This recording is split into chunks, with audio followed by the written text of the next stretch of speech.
Brothers and sisters, it's good to see you all again. भाइयों बहनों, आप सभी को फिर से देखकर अच्छा लग रहा है। I want to turn first of all to Deuteronomy and chapter 28. मैं सबसे पहले व्यवस्था विवरण व अध्याय 28 की ओर जाना चाहूंगा। This is an Old Testament verse, Deuteronomy in chapter 28. ये एक पुराना नियम का वचन है, व्यवस्था विवरण अध्याय 28।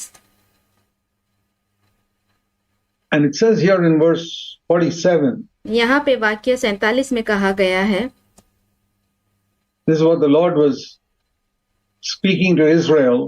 यहाँ पे परमेश्वर इज़राइल से बात कर रहे थे इस वचनों के द्वारा।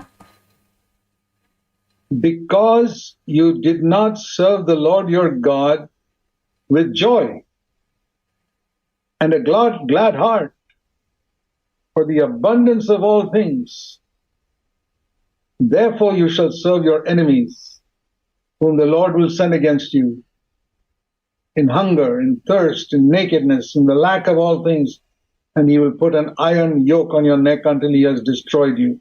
तू जो सब पदार्थ की बहुतायत होने पर भी आनंद और प्रसन्नता के साथ अपने परमेश्वर यहोवा की सेवा नहीं करेगा, इस कारण तुझको भूखा, प्यासा, नंगा और सब पदार्थों से रहित होकर अपने उन शत्रुओं की सेवा करनी पड़ेगी जिन्हें यहोवा तेरे विरुद्ध भेजेगा, और जब तक तू नष्ट न हो जाए तब तक वह तेरी गर्दन पर लोहे का जुआ डाल रखेगा।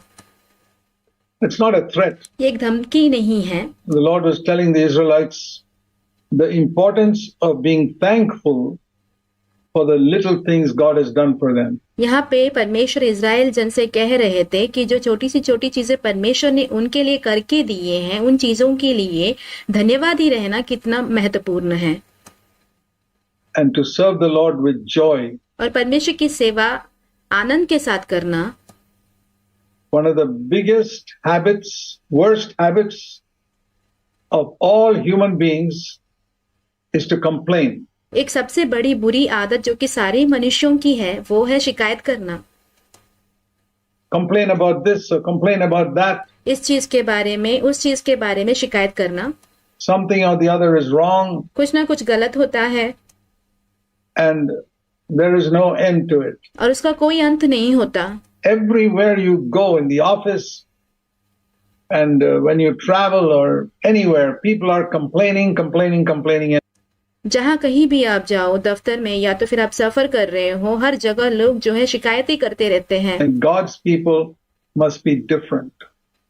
Our homes must be different. पर परमेश्वर के जन को इनसे विभिन्न होना है, हमारे घरों को विभिन्न होना है। As we begin another year as a church, एक कलीसिया के रूप में जब हम एक नए साल की शुरुआत कर रहे हैं, let's make sure that we eliminate one sin from our life. हम इस बात को निश्चित करें कि हम अपने जीवन से एक पाप को निकाल रहे हैं। Concentrate on it. इस बात पर ज्यादा ध्यान दीजिए। Lord, please help me to eliminate complaining from my life. प्रभु मेरी सहायता कीजिए कि मैं अपने जीवन से शिकायत को निकाल दूं। God has done so much for us. परमेश्वर ने हमारे लिए बहुत कुछ किया है। Look what he says. Let me read it again. यहाँ पे देखिए वो क्या कहते हैं, मैं आपके लिए फिर से पढ़ता हूँ। Because you did not serve the Lord with joy. क्योंकि तुमने अपने परमेश्वर यहोवा की सेवा आनंद के साथ नहीं किया। And glad heart for so many things God has given you. और एक प्रसन्नता के हृदय के साथ उन सारी चीजों के लिए जो परमेश्वर ने तुम्हें करके दिए हैं। You complain that you have so little. क्या आप ये शिकायत करते हैं कि आपके पास बहुत कम है? Take a walk in the slums of Bangalore. आप बैंगलोर की जो झोपड़े हैं वहां पर जाकर देखिए चल के, and see what they have. और वहां पे देखिए कि उनके पास क्या है। And you'll be thankful for what you have. फिर आप अपने पास जो है उसके लिए धन्यवादी होंगे। Teach your children when they complain, oh, this food is not good. अपने बच्चों को सिखाइए जब वो ये शिकायत करते हैं कि ये जो खाना है वो अच्छा नहीं है। Tell them of the poor people in the slums. Some of them pick food from the rubbish bins.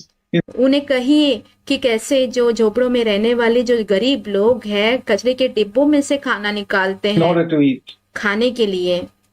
We must teach our children to be thankful हमें अपने बच्चों को धन्यवादी रहना सिखाना होगा and to stop complaining. और शिकायत करना दूर करना सिखाना होगा। But that can begin if the parents stop complaining. ये तो तभी उसकी शुरुआत होगी जब माता पिता ने शिकायत करना छोड़ दिया। So, dear brothers, I'm not trying to condemn anybody here. भाइयों बहनों, मैं यहाँ पे किसी पर दोष लगाना नहीं चाहता, But here is a habit. It will change your life if you give it up. पर यहाँ पे ये कि जो आदत है अगर आपने वो छोड़ दिया तो ये आपके जीवन को बदल देगा। This habit of complaining. ये जो शिकायत करने की जो आदत है, And let it never be said about us because you did not serve the Lord your God with joy. ये जो बात है वो हमारे बारे में कभी भी ना कहा जाए क्योंकि तुमने अपने परमेश्वर यहोवा की सेवा आनंद के साथ नहीं किया, Then you serve your enemies. इस कारण तुम अपनी शत्रुओं की सेवा करोगे। The reason why we are very often defeated कारण जिसकी वजह से हम अक्सर हारे हुए रहते हैं is because of this complaining habit. ये शिकायत करने की जो आदत है इसी की वजह से है। Let me show you another example from the Old Testament. मैं पुराने नियम से एक और उदाहरण आपको दिखाता हूँ। In 2 Chronicles, दूसरा इतिहास, you know where 2 Chronicles is? क्या आप जानते हैं दूसरा इतिहास कहाँ पे है? Before the book of Job अय्यूब की किताब के पहले and the other small books before that. 2 Chronicles, chapter 20. और दूसरे छोटे किताबों से पहले दूसरा इतिहास अध्याय 20। In 2 Chronicles 20, we read that a great multitude, verse 2, was coming to fight with King Jehoshaphat, who was a good king.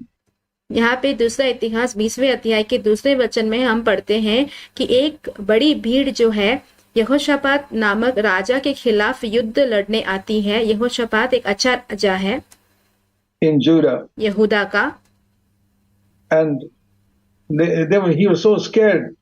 So many people, about 1 million people coming to fight with him. और वो बहुत ही भयभीत हो गया था कि बहुत बड़ी भीड़, लाखों जन उसके खिलाफ लड़ने आ रहे हैं। And Jehoshaphat began to pray, verse 3, and to seek the Lord. यहाँ पे वाक्य 3 में यहोशापात जो है प्रार्थना करने लगा, परमेश्वर की खोज करने लगा।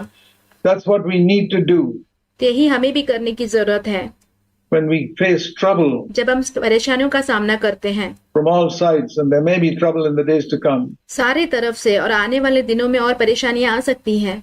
Seek the Lord. He proclaimed a fast. परमेश्वर की खोज करें। उसने एक उपवास का प्रचार किया। Sometimes it's good to fast अक्सर उपवास करना भी अच्छा होता है, and pray and seek the Lord. प्रार्थना करना, परमेश्वर की खोज करना। And then God gave a message through a prophet. फिर परमेश्वर ने एक नबी के द्वारा संदेश दिया। And we read in verse 14, फिर हम पढ़ते हैं वाक्य 14 में, the Lord said, listen, verse 15 middle, वाक्य 15 उसके बीच के भाग में, don't be afraid of this great multitude, परमेश्वर ने कहा ये जो बड़ी भीड़ है इससे मत डरो, for you don't have to fight the battle. God will fight for you. क्योंकि तुम्हें इस युद्ध को लड़ने की जरूरत नहीं है, परमेश्वर तुम्हारे लिए लड़ेगा। Listen to that little expression, यहाँ पे जो छोटी सी वाक्यांश है वो सुनिए, the last part of verse 15. Can you remember that? 15वां वचन का जो आखिरी भाग है, क्या आप इसे याद रख सकते हैं? 2 Chronicles 20 verse 15. दूसरा इतिहास 20वां अध्याय उसका 15 वचन, Don't be afraid भयभीत मत होना or discouraged या तुम्हारा मन कच्चा ना हो when you face those big problems. जब आप बड़ी समस्याओं का सामना कर रहे हो।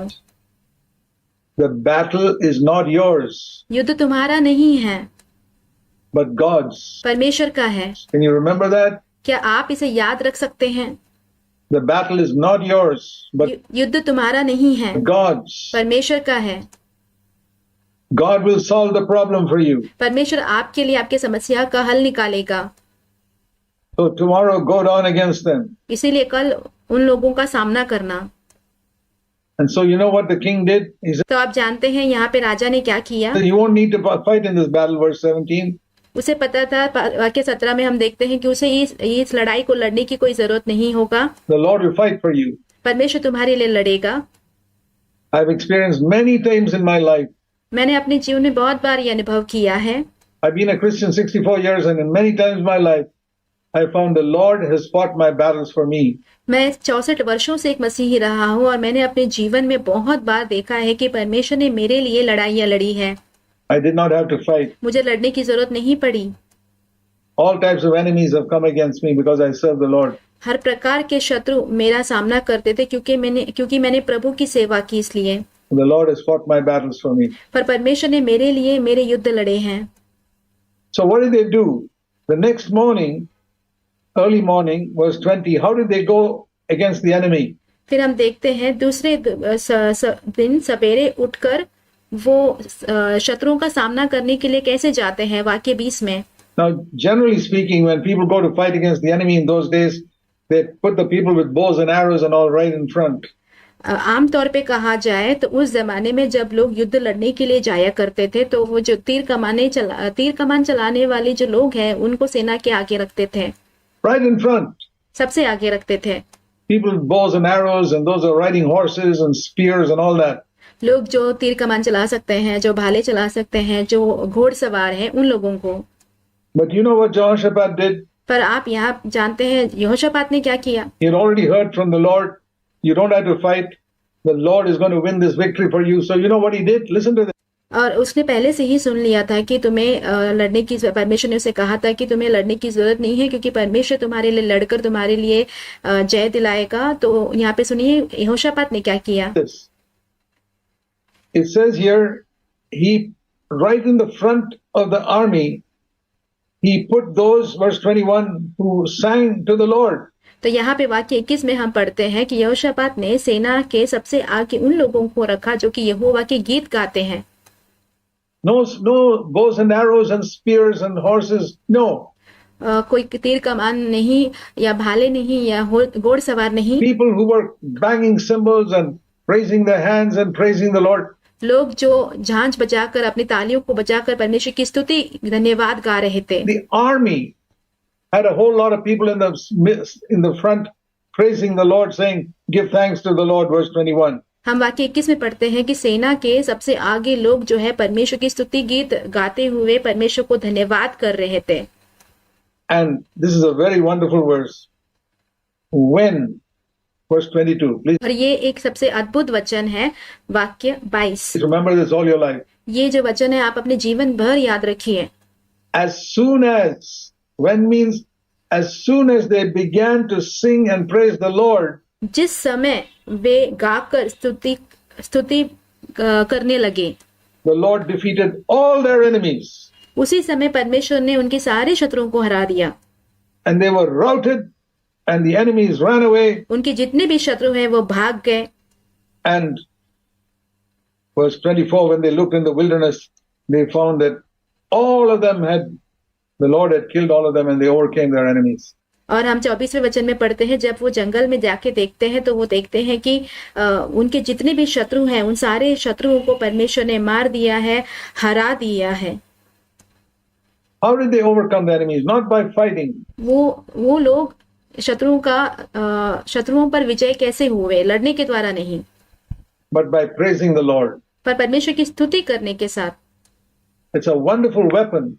ये एक अद्भुत हथियार है। Because when we praise the Lord, we are saying, "Oh God, you are in heaven." जब हम परमेश्वर की स्तुति करते हैं तो हम ये कहते हैं कि प्रभु आप जो स्वर्ग में हैं, You're on the throne. This problem is too much for me. आप उस सिंहासन पर हो और ये जो समस्या जो है ये मेरे लिए बहुत बड़ी है।